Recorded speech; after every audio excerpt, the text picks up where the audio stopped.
오늘 주시는 하나님의 말씀은 이사야 11장 1절에서 9절까지의 말씀입니다. 이사야 11장 1절에서 9절까지의 말씀을 같이 합동하면서 은혜를 나누도록 하겠습니다.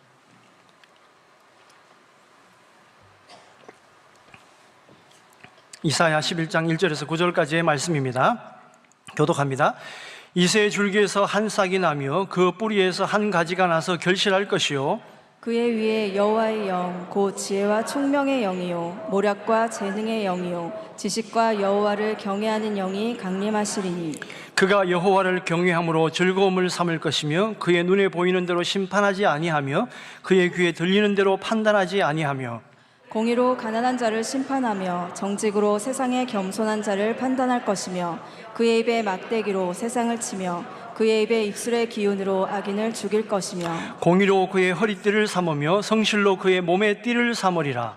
그때 이리가 어린 양과 함께 살며 표범이 어린 염소와 함께 누우며 송아지와 어린 사자와 살진 짐승이 함께 있어 어린 아이에게 끌리며 암소와 곰이 함께 먹으며 그것들의 새끼가 함께 엎드리며 사자가 소처럼 풀을 먹을 것이며 젖먹는 아이가 독사의 구멍에서 장난하며 젖된 어린아이가 독사의 굴에 손을 넣을 것이라. 같이 읽습니다.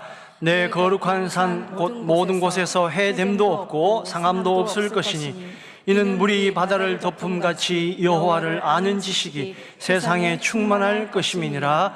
아멘. 할렐루야.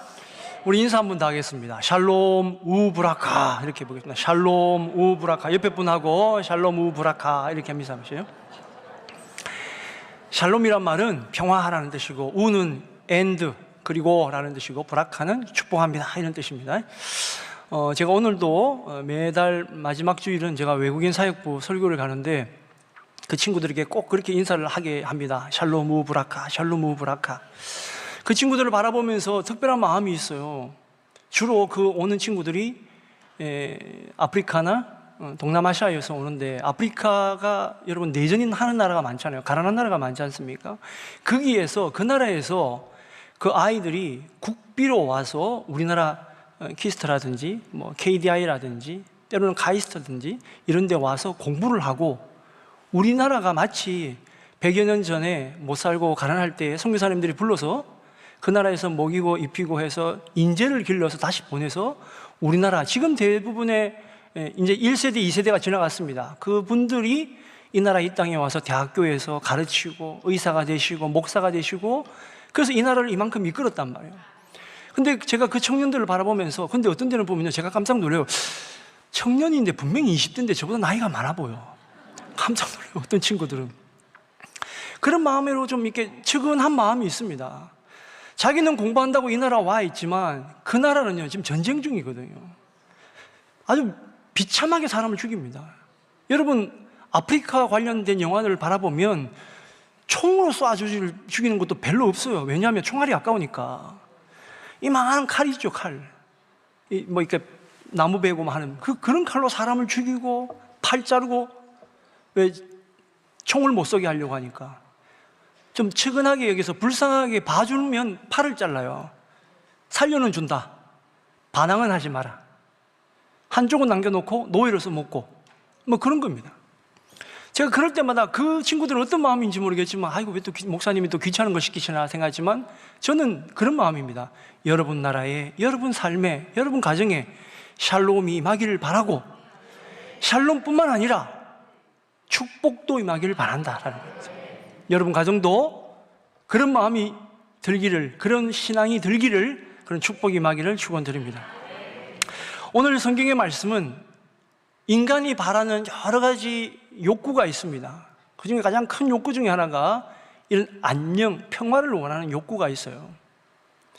우리나라 사람들은 그게 너무너무 강하죠. 왜요? 우리나라는 전쟁이 너무 많았기 때문에. 그죠? 전쟁이 너무 많았잖아요. 전쟁이 없다 할지라도 굉장히 불안한 시대를 늘 언제나 살아왔습니다. 쳐들어오면 어떡하지? 그죠? 빼앗기면 어떡하지? 그죠? 우리가 지금 하나님의 은혜로 전쟁이 거의 70년 이상 없습니다. 그죠? 그러나 여러분 우리가 발 뻗고 편안하게 주무신 적 있으십니까 여러분? 저는 별로 없었습니다. 왜? 저는 어릴 때부터요 전쟁 나면 피신할 준비, 전쟁 나면 뭘 할 준비, 이것부터 배웠어요. 제 나이 또래 되신 성도님들은 학교에서 뭐 배웠습니까? 우리는 그저 교련이란 걸 배웠습니다. 학교 다닐 때부터 전쟁하는 기술을 준비했다니까요. 제 또래 사람들은 뭘 했습니까? 그러면 다친 병사들을 어떻게 고칠까? 그죠? 간호사도 아닌데 간호사복 입고, 하얀 옷 입고, 그러면서 고치는 거. 그죠? 뭐 그런 걸 배웠습니다. 늘 언제나 전쟁의 공포 속에서 우리는 살고 있습니다. 지금은 어떻습니까? 지금도 마찬가지입니다. 지금은 북한뿐만 아니라 중국이 또 어떻게 될지 몰라. 여러분, 위험은 점점점 커지는데 하나님의 은혜로 지금 붙잡고 계신 거예요, 주님이. 근데 하루하루를 감사하지 못한다고요, 여러분. 그건 하나님에 대한 모독입니다, 여러분. 하나님이 우리에게 그냥 너 알아서 해라가 손을 딱 놔버리는 순간 우리나라는 어떻게 될지 모릅니다. 그래서 우리가 늘 언제나 안녕하세요, 안녕하세요. 식사는 하셨습니까? 왜? 밥 못 먹고 살아가는 날이 너무 많으니까. 선교사님들이 와서 깜짝 놀란 게 뭐냐면, 우리나라 사람이 밥을 먹는데 너무너무 많이 먹더라는 거예요. 한 그릇이 그냥 그릇이 아니에요. 한 그릇이 대접인데 여기 고봉밥이죠. 이렇게 백두산 사듯이 이런 식으로 뭐 그거 다 먹고, 선교사님 표현이 되게 재밌어요. 그거 다 먹었는데, 국물도 한 거 먹었는데, 그리고 참외를 25개를 더 먹더라. 그게 기록이 있어요. 왜 그렇게 먹었습니까? 우리가 먹을 게 많지 않은 나라인데도 불구하고 그렇게 먹었던 이유는 다음 끼를 걱정해야 되기 때문에, 다음 끼가 보장이 안 되는 거예요. 그러니까 많이 먹어놔야 돼요. 그렇게 평화를 갈구하면서 하루라도 좋은 지도자나 좋은 나라에서 살아보는 것이 우리 민족의 소원이었고, 또 하나님의 은혜로 그렇게 살고 있습니다. 덕분에 우리가 뭐 세계 10대 강국에 들어가고 군사력도 뭐 6위, 5위 합니다만은, 그러나 여러분, 그게 차이가 너무 많이 나는 5등, 6등이에요. 10등이지만 너무 차이가 많아. 1등, 2등하고. 그러니까 1등, 2등이 한번 바람 한번 훅 불어보면 우리는 그냥 감기 걸려버려요. 아직도 약한 거예요. 그 우리는 늘 언제나 하나님 앞에, 하나님, 이 나라 이 민족 살려주시옵소서, 이 나라 먼저 지켜주시옵소서. 구국 기도를 안 할 수가 없는 것이, 왜 기도를 끊을 수 없는 것이 바로 그런 이유입니다. 우리의 자녀들이 우리가 지금 누리는 거 내년에, 내후년에 누릴 거라고 누가 보장합니까? 세상 돌아가는 거 보십시오. 우크라이나 전쟁이라든지, 지금 저기 가자 지구라든지, 또 그 옆에 있는 요르단, 또 뭐 시리아, 리비아, 뭐 이란, 이런 나라들. 그 중동이 먼 나라니까 관계없다 생각하지만, 여러분, 세상에서, 다른 세계에서 보기에는 지금 현재 대만을 중심으로 한 여기가 얼마나 위험한 지역인지 몰라요. 뉴스에 자주 나오는 얘기입니다. 뭐 중국이 2027년도에 대만 침공 계획이 뭐 어쨌다 막 그래요, 여러분. 그러면 우리나라는 가만히 있습니까? 우리나라에 있는 미군들이 가야 되고, 일본에 있는 미군들이 가야 되고, 그러면 우리나라 공백이 되면 그 북한이 어떻게 합니까? 아주 복잡해지는 거예요. 근데 정치 얘기는 저보다 더 잘 아시는 분이 계실 테니까, 단지 제가 여러분에게 말씀드리는 것은 그만큼 우리는 하나님 앞에 절대적으로 감사하고 살아야 되고, 이 평화를 지켜주신 하나님께 정말로 감사하고 살아야 된다라는 것입니다. 오늘 성경의 말씀도 앞에 10장에 뭐라고 얘기냐면, 이스라엘의 남유다의 죄와 또 아수르를 통하여 하나님께서 이 이스라엘이 범죄한 것을 하나님이 깨닫기를 원하고 돌아서기를 바라지만 돌아오지를 못하는 거예요. 그 결론은 뭐냐? 세상의 지도자나 세상의 어떤 이념과 사상과 이걸 가지고는 답을 찾을 수가 없는 거예요. 그래서 11장에 하나님이 어떤 메시아를 보내주겠다라고 얘기를 하는 겁니다. 이 땅의 진정한 평화는 바로 하나님이 보내실 그분으로 인하여 이룩될 것이다 라는 것입니다. 자, 여러분, 이걸 꼭 잘 기억하셔야 됩니다. 우리는 다 평화를 갈구하고, 이 땅의 진정한 평화가 우리 가운데, 우리 가정에, 우리 기업이나 어느 곳에 다 있기를 바라지만, 그 평화는 사람이 세워서 좋은 지도자가 나와서 되는 것이 아니라 바로 이세 줄기에서 난 한 싹, 바로 메시아 예수 그리스도가 임할 때에 가능하다라는 것입니다. 자, 한번 말씀을 다시 한번 보겠습니다. 말씀을 보면 히브리서 7장 1절에서 2절 말씀을 한번 같이 읽어보겠습니다. 히브리서 7장 1절에서 2절 말씀 제가 먼저 읽습니다. 이 멜기세덱 살렘 왕이요 지극히 높으신 하나님의 제사장이라 여러 왕을 쳐서 죽이고 돌아오는 아브라함을 만나 복을 빈 자라. 아브라함이 모든 것의 10분의 1을 그에게 나누어 주니라. 그 이름을 해석하면 먼저는 의의 왕이요 그 다음은 살렘 왕이니 곧 평강의 왕이요. 아멘. 예. 자, 먼저 1절에 이새의 한 줄기에서 한 싹이 나서 그 뿌리에서 한 가지가 나서 결실할 것이요 이렇게 되어 있는데, 이 말씀을 보면 왜 하필이면 이새의 한 줄기에서 난 싹이라고 얘기할까? 이새의 난 줄기라고 할까? 여러분, 이새가 유명합니까? 다윗이 유명합니까? 그렇겠죠. 다윗이 훨씬 유명해요. 근데 성경은 이새의 한 줄기에서 났다 얘기를 합니다. 왜 그 표현을 쓰냐면, 메시아는 사람들이 생각하는 그런 모양으로 오지 아니하고 볼품없고 사람들이 멸시하고 천대받는 그런 자리에서 날 거다라는 것을 상징적으로 얘기해 주는 것이 이새의 한 줄기, 그리고 나타나도 이 땅에 오셔도 사람들이 알아보지 못할 것이다라고 하는 상징을 가지고 있는 거예요. 그래서 성경은 예수님이 그렇게 우리가 고결하신 분이시고 위대하시고 신실하신 분이시지만, 성경은 곳곳에 사람들이 알아보지 못했다 얘기를 합니다. 그런데 그분이 어떻게 오셨냐? 만왕의 왕이요 평화의 왕으로 오셨다라는 겁니다. 그 말씀을 히브리서에서는 창세기에 나와 있는 멜기세덱이라고 하는 대제사장을 통해서 바로 그분이 예수님의 모형이고 그 우리의 모든 죄를 대제사장으로 사해 주시면서 평화의 왕으로 진정한 왕으로 오신 분이 바로 예수님임을 히브리서 기자가 그렇게 고백을 하고 있는 거예요. 여러분, 가정의 평화, 또 가족 간의 평화, 또 관계의 평화를 원하시죠, 그죠? 다 원하시잖아요.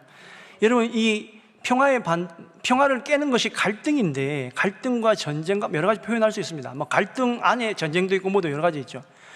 우리가 이 갈등이요, 시대마다 조금 다르긴 하지만 그 내용은 비슷합니다. 없어지지는 않아요. 예를 들면 고부간의 갈등은 예전에는 없었는데 지금 있습니까? 아니면 계속 있는 겁니까? 예, 계속 있습니다. 여러분, 1000년 전에 우리나라에 지역 갈등이 있었을까요? 없었을까요? 예, 있었습니다. 그 갈등은 없어지진 않아요. 근데 그 갈등이 또 덧붙여지는 겁니다. 그죠? 요즘은 뭐 남녀 간의 갈등, 그죠? 또 뭐 빈부의 갈등, 그건 옛날부터 있었고, 또 20세기, 19세기 와서 이념 갈등이 많으면서 이념의 갈등, 그러면서 세계대전이 일어났죠. 1차 세계대전, 2차 세계대전. 갈등들은요, 매 순간순간 지날 때마다, 매 시기를 지날 때마다 더 중첩되는 거예요. 그렇게 생각하면 와, 정말 절망입니다. 매일 갈등 요소밖에 없어. 근데 그 갈등의 요소를 없애는 방법이 인간이 어떤 위대한 사람이 나와서 그게 정리할 수 있냐? 그렇게 안 됩니다. 왜? 인간의 욕심 때문에 안 돼요. 안 됩니다. 근데 우리 주님은 욕심이 없는 분이세요. 이 모든 것을 정리할 수 있는 가장 유일한 방법은 어떤 사람에게 누구에게 비추더라도 아, 이분은 욕심이 없구나. 이걸로 이득을 취하려고 하는 분이 아니구나. 그렇죠?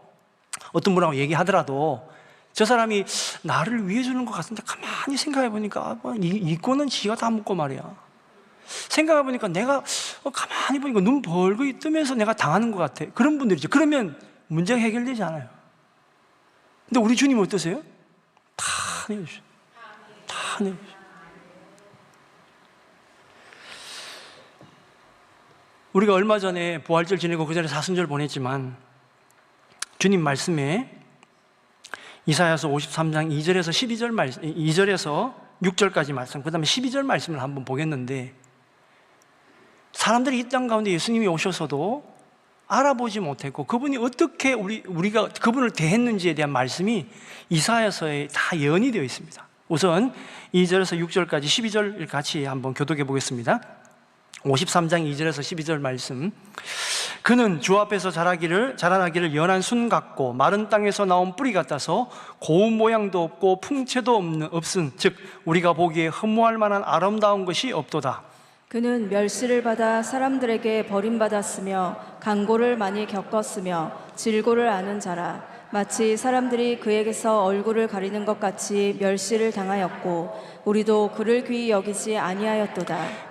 그는 실로 우리의 질고를 지고 우리의 슬픔을 당하였거늘 우리는 생각하기를 그는 징벌을 받아 하나님께 맞으며 고난을 당한다 하였노라. 그가 찔림은 우리의 허물 때문이요 그가 상함은 우리의 죄악 때문이라. 그가 징계를 받음으로 우리는 평화를 누리고 그가 채찍에 맞음으로 우리는 나음을 받았도다. 우리는 다 양 같아서 그릇 행하여 각기 제 길로 갔거늘 여호와께서는 우리 모두의 죄악을 그에게 담당시키셨도다. 12절 읽으십시오. 시작. 그러므로 내가 그에게 존귀한 자와 함께 몫을 받게 하며 강한 자와 함께 탈취한 것을 나누게 하리니 이는 그가 자기 영혼을 버려 사망에 이르게 하며 범죄자 중 하나로 헤아림을 받았음이니라. 그러나 그가 많은 사람의 죄를 담당하며 범죄자를 위하여 기도하였느니라. 아멘. 아멘. 우리가 예수님을 그렇게 봤다라는 거예요. 우리가 주님을 저는 마땅히 당해야 될 죄를, 고난을, 죽임을 당해야 됐다, 그렇게 죽임을 당하게 했습니다. 지금도 우리가 예수님을 죽이지 않는다라고 생각하면 안 되는 게, 하나님을 죽이는 방법은 하나님의 뜻을 거스르면 돼요. 예수께서 이 땅에 우리에게 베푸신 사랑과 그 구원의 그 어마어마한 그 경륜을 우리는 잊어버리고 반대로 살면 예수님을 죽이는 겁니다. 그분의 죽음을 헛되게 하는 거니까. 사실은 우리가 범죄자고 만왕의 왕으로 오시고 평화의 왕으로 오신, 우리에게 정말로 평화를 주려고 오신 그 예수님을 알아보지 못하고 우리가 범죄자인데, 사실은 우리가 죽어야 되는데 모든 죄를 안고 돌아가신 그분이 범죄자 취급을 당하시고 죽으셨다라는 거예요. 근데 눈물 나는 것은 12절 마지막 말씀이에요. 거기 보면 그러나 그가 많은 사람의 죄를 담당하며 범죄자를 위하여 기도하였느니라. 우리 주님께서 죄된 우리를 위해서 지금도 기도하고 계시더라. 기도하고 계시더라. 그게 누가 이어서 하고 계세요? 성령께서 탄식하는 마음으로 우리 백성들이, 하나님 백성들이 주의 뜻대로 살기를 그렇게 간절히 기도하고 바라고 계시다라는 거예요. 우리가 꼭 남을 죽여야 그게 살인입니까, 여러분? 우리는 그저 그렇게 살인을 취급하는 거예요. 그러나 여러분, 우리가 왜 죄를 가지게 됐습니까? 사람을 죽였습니까? 아닙니다. 에덴에서 우리가 사람을 죽였어요? 죽이지 않았습니다. 근데 우리는 범죄를 저질렀다고 얘기해요. 왜? 하나님의 말씀을 떠났기 때문에. 오늘날 우리 이 시대에 평화를 외치고 하나님 나에게 임하게 하여 주시옵소서라고 하지만, 진정한 평화는 내가 내 스스로를 되돌아보고 그 모든 십자가의 죄를 지고 가신 그 주님을 내 안에 모시지 못하면 진정한 평화는 이룩될 수 없다라는 것입니다. 제가 처음에 말씀드렸죠. 이 평화는 남유다와 아수르를 통한 이 어렵고 힘든 세상 가운데 주님이 11장에서 말하는 것은 이새의 한 줄기에서 난 그로 인하여 참 평화가 임할 것이다. 참 평화는 그래서 예수 그리스도를 나의 구주로 영접할 때 그때 임한다라는 것입니다. 예수님은 죄로 인해 비천한 그들, 죄를 짓기 이전에 존귀한 자들로 이끄시기 위해서 그들과 똑같이 비천하게 되셨고, 또 약한 자들에 의해 억울하게 죽어가는 그들을 구원하시기 위해서 억울하게 죽음의 자리에도 가셨고, 또 낮아지심으로 인하여 모든 믿는 자들에게 하나님의 나라와 평화를 선물로 주셨다라는 것입니다. 여러분, 1절에서 말씀하셨듯이 이새의 줄기에서 난 한 싹이 그 뿌리에서 한 가지가 나서 결실할 것이요, 결실할 것이요. 이 말씀이 참 복된 말씀입니다. 그냥 우리에게 위안만 주는 말씀이 아니라 그로 인하여 그분을 모시면 반드시 그에게는 귀한 열매가 맺어지는 복된 삶이 이끌어 주신다는 겁니다. 여러분, 이거는 당연한 것입니다. 주님이 내 마음에 오시면, 주님이 성령을 내가 모시면요, 거기에는 엄청난 역사가 일어납니다, 여러분. 일어날 수밖에 없어요. 뭐 기적이 일어나든 병이 났든, 그죠? 가끔씩 신방을 가보면 때로는 있잖아요, 이렇게 막 어려운 집에 가보면 있잖아요, 거기는 예수님이 들어오기 힘든 그런 상황에 있는 집들이 많습니다, 여러분. 제가 청소해라는 건 아니고 여러분을 보고 청소해라 그런 부담을 주는 게 아니라, 보면 성도들이 잘 모르는 것 같아요. 아, 저거는 부적인데, 저거는 미신인데 하는 것들이 덕지덕지 붙어 있어요. 전 다른 종교에서 막 이렇게 살짝 심어 놓은 건데, 여러분 최근에 유튜브 보니까 유튜브에 계속 광고가 뜨는 게 있어요. 무슨 중국 무용단인데, 여러분 혹시 보셨는지 모르겠네요. 아주 휘황찬란하죠. 뭐 날라다니고 뭐 중국 전통 복장 입고 뭐는 션 머시기 뭐 이렇게 잠무단이 있어요. 그 사람들은요 그냥 가무단이 아니에요. 그 사람들 종교 집단입니다. 그 마지막 결론이 뭐냐? 자기 신을 믿으라는 거예요. 그래서 거기 가지 마라 그래요. 교인들 보고는 거기 가지 말라고 교회에서 좀 알려주라고 얘기를 하는데, 여러분 말씀드리는데, 아이고 중국 못 가니까 거기 가서 재밌게 봐야 되겠다 하면 어느 순간에 아, 세상에 하나님이 천지를 창조하신 것이 아니라 그렇게 끌려가는 거예요. 우리 생각에, 우리 마음에 진정 하나님이 나의 구주로 들어오지 않으니까, 모시지 못하는 환경을 만드니까 자꾸 어려움이 들어오는 겁니다, 여러분. 여러분 집에 가시면 다 쓸데없는 거 버리십시오. 다 버리십시오. 베개 속에 있는 거 숨겨놓은 거 있죠? 다 버리십시오, 여러분. 장판 바닥에 밑에 숨겨있는 거 다 위에 있고, 뭐 신주 단전이 뭐 이거 다 버리십시오, 여러분. 꼭 아이고 목사님 좀 불안해서 못 있겠는데, 그럼 십자가 하나 갖다 놓으세요. 십자가 하나. 여러분 이 십자가 보면 마음이 어떻습니까, 여러분? 편안하십니까, 여러분? 주님의 사랑이 느껴지십니까? 주님이 나를 보호하신다는 게 느껴지십니까, 여러분? 그 하나님이 오늘 말씀에 2절, 3절에 어떻게 말씀이 들었냐면, 2절 말씀이 있습니다. 그의 위에 여호와의 영, 곧 지혜와 총명의 영이요 모략과 재능의 영이요 지식과 여호와를 경외하는 영이 강림하시리니,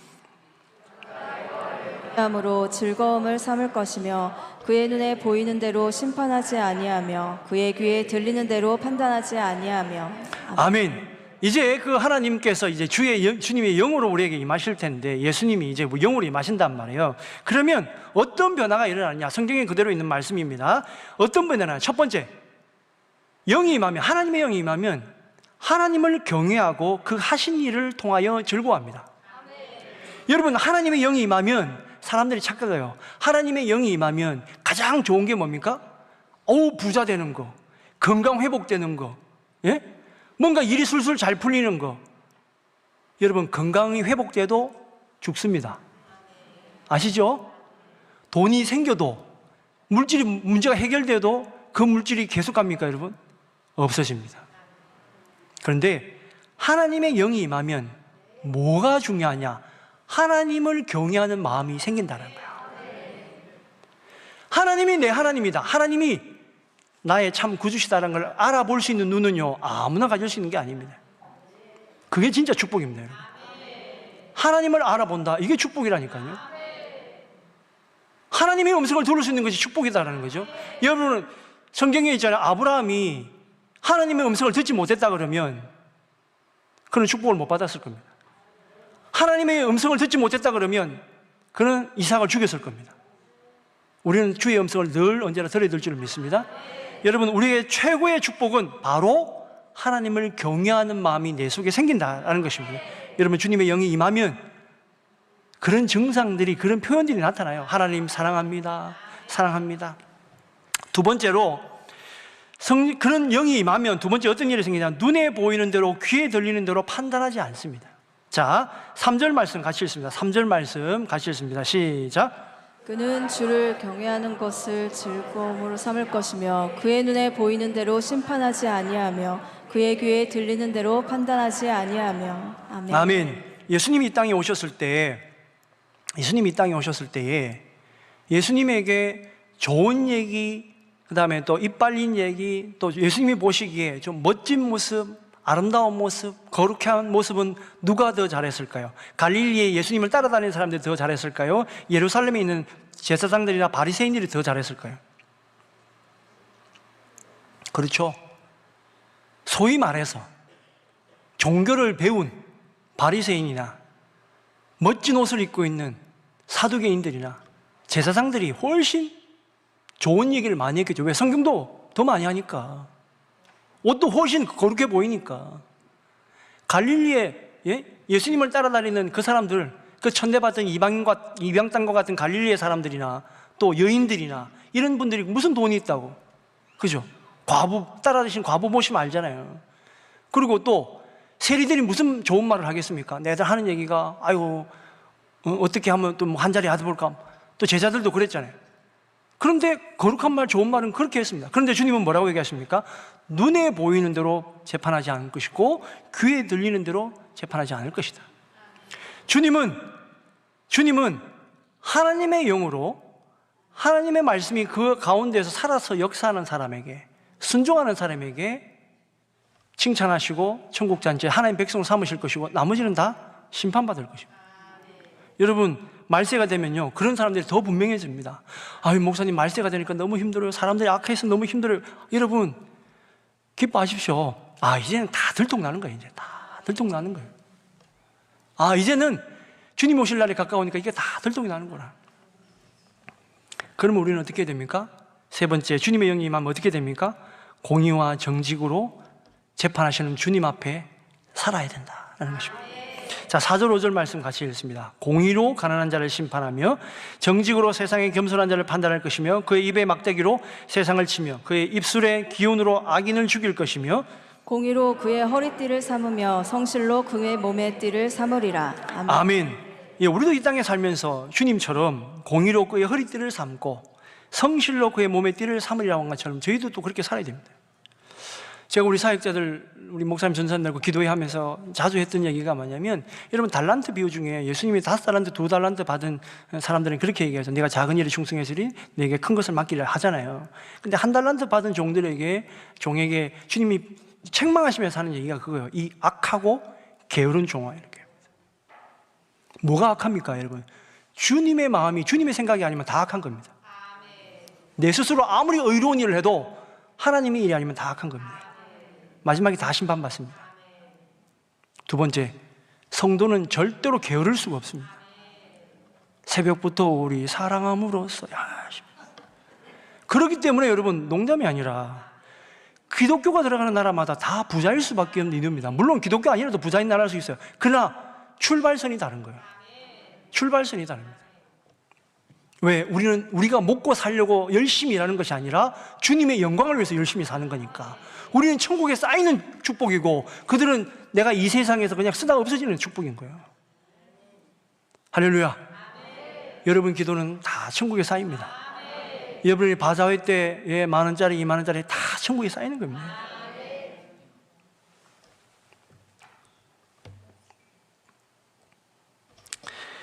자, 6절에서 8절까지 말씀, 6절 읽습니다. 그때의 이리가 어린 양과 함께 살며 표범이 어린 염소와 함께 누우며 송아지와 어린 사자가 살찐 짐승이 함께 있어 어린 아이에게 끌리며 암소와 곰이 함께 먹으며 그것들의 새끼가 함께 엎드리며 사자가 소처럼 풀을 먹을 것이며 젖 먹는 아이가 독사의 구멍에서 장난하며 젖된 어린아이가 독사의 굴에 손을 넣을 것이라. 아멘. 자, 이 성경을 읽으면서 여러분 어떤 생각이 듭니까? 천국이 정말 이런 세상이 될 것 같아요? 예? 아니 근데 이거는 이제 천국에서도 뭐 당연히 그러겠지만 오늘 그러잖아요. 메시아가 오면 이런 세상이 임할 거다. 그죠? 이런 세상이 임할 거다 그러잖아요. 근데 이런 세상이 임했습니까 지금까지? 아직 임하지는 않았죠. 그러나 여러분 임하지 않습니까? 그거는 모르는 거지. 우리가 어떻게 하느냐에 따라서 우리가 정말 그분의 뜻이, 하늘의 뜻이 이 땅에 이루어지면 그렇게 되겠죠. 근데 재밌는 표현이 있어요. 6절에 보면 아주 재밌습니다. 여기 동그라미 한번 쳐보십시오. 거기 보면 이리와 어린 양, 표범과 어린 염소, 송아지와 어린 사자, 젖먹이 어린아이와 독사, 이렇게 5쌍이 이렇게 비교가 되는데 다 보면 정말로 어린 붙잖아요. 그러니까 저항력이 전혀 없는 약한 것과 정말로 강하고 독하고 세고 나쁜 것들이 같이 있는 세상을 얘기하는 거예요. 근데 그럴 때가 딱 한 번 있었습니다. 이 세상에 있었다니까. 언제요? 노아 방주 때.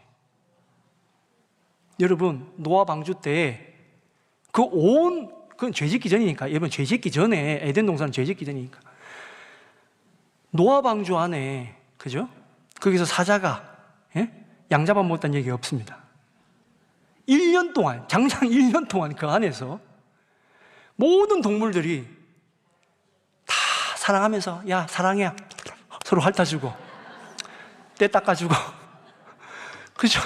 안아주고, 그래 살았다는 거예요, 여러분. 왜요? 거기는 정말 하나님이 인정하는 의인들만 있었기 때문에 그렇습니다. 가능성이 있다니까요. 아유, 목사님, 죽어 천국이. 아니요, 이 땅에 있다니까. 그러니까 주님이 주기도문 할 때 하늘의 뜻이 이 땅에. 그 빈말이 아니라니까. 그렇다고 진짜 사자고가 들어오면 안 되는데. 근데 어찌됐든 가끔씩 이렇게 이제 뭐 저희 어머니가 동물 다큐를 굉장히 좋아하는데, 비참한 것도 많죠. 잡아먹는 거 많은데, 어떤 데는 보니까요, 사자하고 호랑이하고 같이 살고, 어떤 데는 보니까 뭐 뱀하고 사람하고 같이 살고. 그 왜 그러냐? 어릴 때부터 잘하면 그래요. 그게 다른 말로 하면 뭐냐? 어떤 나쁜 의식이 생기기 전에 어릴 때부터 키우면 그게 가능하다는 얘기예요. 여러분, 우리 아이들을 어떻게 키워야 되느냐? 우리 믿음을 어떻게 키워야 되느냐? 나쁜 것이 들어오기 이전 상태로 돌리면 됩니다, 여러분. 그럼 악한 생각이 아니라 하나님의 영이 임하는 거예요. 이제 천국이 임하는 것입니다. 자, 9절 읽습니다. 9절 같이 읽습니다. 시작. 내 거룩한 산 모든 곳에서 해됨도 없고 상함도 없을 것이니 이는 물이 바다를 덮음같이 여호와를 아는 지식이 세상에 충만할 것임이니라. 아멘. 자, 이제 이 9절에 오늘 본문의 결론과 같은 말씀인데, 자, 이 9절의 말씀은 제가 신천지가 이 해석을 하는 거 보고 제가 되게 웃겼습니다. 뜬금없이 갑자기 이 물은 말씀을 의미하고, 그래요. 바다는 저주를 의미하고 막 그러는데, 뜬금없이 그렇게, 왜 그렇게 되는지 이유 설명도 없어. 그냥 물은 말씀이다 이렇게 얘기하는데, 여러분, 유대인들은요, 물을 뭐라고 보냐면 은혜라고 해요. 은혜. 왜? 물이 없는 세상에, 물이 없기 때문에. 물은 다 축복이에요. 근데 단, 웅덩이에 있는 웅덩이는 저주입니다. 왜? 흐르는 물이 아니거든. 맑은 물이 아니에요. 근데 우리가 창세기를 읽다 보면 하나님이 요셉을 얼마나 형통하게 보호하셨는지를 딱 알 수 있는 게 그 웅덩이 사건을 보면 딱 알 수 있습니다. 웅덩이에 뭐가 없었더라? 물이 없었더라. 보통 물이 있어야 돼요. 그러면 빠져 죽어야 돼요. 근데 하나님이 살려주시기 위해서 웅덩이를 마르게 하셨다는 겁니다. 그러니까 물은 은혜인데 그 물이 바다를 덮은 것이, 목사님, 바다의 96%가 물인데요. 예, 물입니다. 하나님의 은혜로 덮인 이 세상, 하나님의 축복으로 임한 이 세상을 꿈꾸고 살아라라는 겁니다. 소망을 품고 살아라는 겁니다. 제가 전에 한번 말씀드렸죠. 여러분이 희망과 소망의 차이는 있다고. 희망 고문은 있어도 소망 고문은 없다고 그랬죠. 소망은 반드시 이루어지는 겁니다. 우리 믿음의 선배들이 그렇게 사셨어요. 이 땅 가운데 지금 하나님 주신 말씀을 읽다가 깨달아가지고, 하나님 나라를 이룩하며 살아야 되겠다. 수많은 믿음의 선배들이 그렇게 살았습니다. 기도하다가 예배드리다가, 그래, 죽어가는 영혼을 살려야 되겠지 하면서 세계 선교를 가신 분도 계시고, 또 헌신하는 분도 계시고, 봉사한 분도 계셨습니다. 지금은 우리가 당연히 여겨집니다만은, 우리가 있잖아요, 노예 해방된 지가 얼마 되지 않습니다, 여러분. 저희도 종이 있었죠. 노예가 있었잖아요. 근데요, 이게 노예법을 이렇게 연구를 해보니까 우리나라 노예는 종은요, 굉장히 우리가 대우를 잘해준 거예요. 굉장히 인격적입니다. 굉장히 잘해줬어요. 그리고 성경도 굉장히 잘해줬어요. 다른 나라 노예들은 있잖아요. 특히 유럽이나 이런 데서 아프리카 노예들이나 잡을 때 보면 인간 취급을 안 했습니다. 1863년에 링컨이 1월 1일 날 노예 해방령을 선포하면서 그게 발단이 돼서 이제 남북전쟁이라고 했죠. 근데 링컨이 갑자기 계시받아서 노예 해방을 한 게 아니에요. 그보다 30년 전에 영국에서 노예 해방령이 먼저 나왔습니다. 1833년에, 그러니까 딱 30년 전에 먼저 노예 해방령이 나왔는데, 그 노예 해방을 위해서 끊임없이 노력했던 분이 계십니다. 영화로도 나와 있는데 어메이징 그레이스라고 하는 영화로 나와 있어요. 한번 보십시오. 되게 재밌다고 하기는 좀 그렇고 하여튼 역사에 관심 있는 분들은 뭐 좀 보시면 되게 재밌는데, 윌리엄 윌버포스라고 하는 분이 그 주인공인데, 이분은 영국의 요크셔주의 헐이라고 하는 곳에서 이제 태어났어요. 아버지가 굉장히 부자였기 때문에 어릴 때부터 아주 거들먹거리면서 살았습니다. 그리고 사교가에 가서 돈 잘 뿌리고 막 여자들한테 인기 있고 막 그렇게 살았어요. 그래서 21살 때 뭐 다 사교가에서 그냥 다 이제 그때 그 나라도 영국도 마찬가지입니다. 줄로 그냥 국회의원 되는 거예요. 국회의원 21살 때 국회의원이 됐어. 그러다가 허랑방탕하게 살다가 그가 누구를 만나느냐? 25살 때 존 뉴턴을 만납니다. 우리가 잘 알죠? 존 뉴턴. 나 같은 죄인 살리신 주의 고마워 잃었던 생명 찾았고 광명을 얻었네. 그는 존 뉴턴을 만나면서 인생이 완전히 바뀝니다. 하나님을 만나요. 그래서 마음이 뭐 뒤집어지는 거예요. 하나님, 제가 어떻게 이렇게 살았습니까? 막 뒤집어지는 거예요. 근데 존 뉴턴이 어떤 사람이냐? 그가 감옥에 있을 때였어요. 감옥에 왜 갔냐? 노예 무역을 하다가 잡혀 들어왔어요. 그곳에서 신라곤도 쓰고 막 그랬죠. 그때 존 뉴턴이 뭐라고 얘기했냐? 인간은 노예를 부리는 것은 그건 하나님 뜻이 아니다. 성경을 아무리 봐도 나는 그걸 못 찾겠다. 우리가 잘못하고 있다. 그거를 25살 된 청년에게 그걸 계속 가르치는 거예요. 그러니까 처음에는 이 친구가 은혜를 받아가지고 목회자 하려고 했는데 하나님이 기도 가운데 임합니다. 너는 하나님의 뜻이 무엇인지를 이 세상 가서 살아라는 거예요. 그래서 그가 단체를 만들어가지고 장장 20년 동안 매년마다 안건 올린 거예요. 여러분, 우리가 노예 무역을 하면 안 됩니다. 그래서 노예 무역 금지법이라는 것을 올렸는데 1년 만에 됐을까요? 기도 많이 하고 있는데 됐을까요? 안 됐을까요? 안 됐습니다. 자, 그 다음에 2년째 또 올렸어요. 기도 많이 했어요. 이번에도 모여가지고 됐을까요? 안 됐을까요? 안 됐습니다. 자, 3년째 더 많이 기도하고 금식하고 또 기도하고 또 했어. 됐을까요? 안 됐을까요? 안 됐습니다. 대답하기 곤란하시죠? 제가 오늘 밤을 샐 수도 있는데 몇 년 동안 했냐? 20년 동안 합니다. 여러분, 20년 동안 그냥 흘러간 세월이 아니라 그 무역 상인들이 자기들이 일꾼이 다 없어지니까 얼마나 많은 일꾼이 있었어요. 죽이겠다 협박부터, 불지르겠다고 협박부터, 너 자식들 가만둘 줄 아냐부터 온갖 협박들 들려오는데 그 사람들의 소리보다 내 마음 깊은 곳에서 들려오는 하나님의 음성이 더 컸기에 그는 포기하지 아니하고, 여러분, 이것이 하나님의 뜻이 아닙니다. 계속 주장한 거예요. 그래서 20년 만에 노예 무역 금지법이 통과가 됩니다. 근데 무역은 금지됐는데 노예는 그대로야. 암암리에 다 하고 있어요. 그래서 그는 더 하나님께 기도하면서 뭘 했냐? 노예를 해방시켜야 된다. 그래서 또 기도합니다. 또 운동합니다. 죽을 겁이, 사실은 뭐 아버지가 부자고 정치적으로 막 사귄 사람들이 많으니까 더 높은 자리 갈 수 있지만 그의 목표는 높은 자리가 아니라 하나님의 뜻을 이 땅에 이루는 거라니까. 물이 바다를 덮은 같이 이곳에 하나님의 공의와 정의와 은혜가 임하여지기를 그는 소원하면서 달려갔다라는 겁니다. 그러자 1833년 그가 딱 목숨이 간단할 때 통과됐습니다. 한 소리 딱 두고 바로 그 다음에 돌아가셨어요. 그의 평생의 소원인 노예 해방법이 통과되고 그것이 미국으로 넘어가서 미국의 노예 해방이 되고 그렇게 되었습니다. 여러분, 우리는 지금 당연하다 생각하죠. 우리가 지금 이렇게 사는 것이 당연하다 생각하잖아요. 세월이 지나보면 우리는 지금 내가 이렇게 목회하고 내가 이렇게 살아가고 내가 그냥 이렇게 즐기고 하는 것이 당연하고 생각할 줄 모릅니다. 그러나 여러분, 그건 하나님이 또 원하시는 것일까? 심각하게 한번 고민해 봐야지. 오늘 말씀은 그런 거예요. 결론의 말씀이 그런 겁니다. 소망을 잃지 마라. 물이 바다를 덮은 같이 우리가 하는 기도 운동 이 땅 가운데 정말 여러분 우리는 맨날 삶 기도한다니까 우리는 정말 많이 하지만 우리 목사님들 압니다. 나가보면 있잖아요. 잘 몰라요. 연애 때 이거 들고 가잖아요. 연애 때 이거. 이 목사님 그거 뭐야? 제가 있잖아요.